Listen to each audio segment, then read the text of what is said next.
Welcome to our channel. Today we how to configure Amplify DataStore for offline updates, full guide step by step clearly.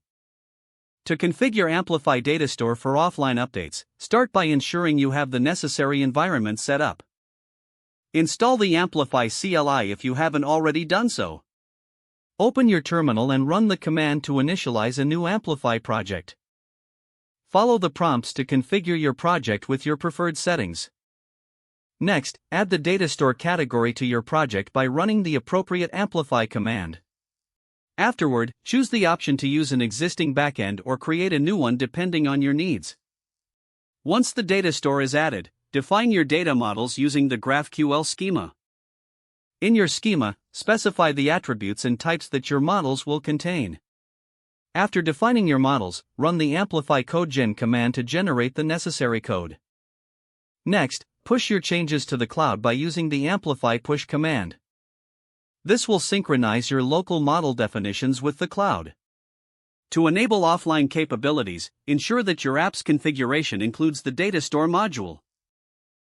In your application code, import the Amplify and DataStore libraries. Initialize Amplify with your configuration settings in your app's entry point. Create a simple user interface to represent your data model.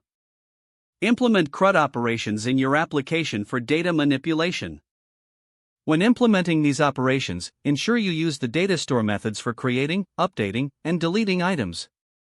For handling offline scenarios, check if the DataStore is in sync with the cloud. When the app is offline, any changes made will be stored locally. Once the app regains connectivity, DataStore will automatically sync changes to and from the cloud. To observe the offline behavior, try disconnecting your internet and performing some updates.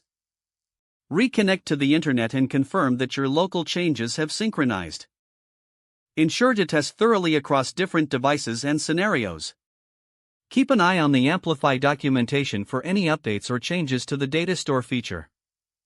Finally, monitor performance and adjust your application logic as necessary to ensure a smooth user experience.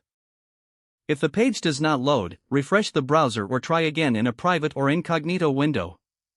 Make sure you are using the correct email address, then retype it carefully to avoid small typos.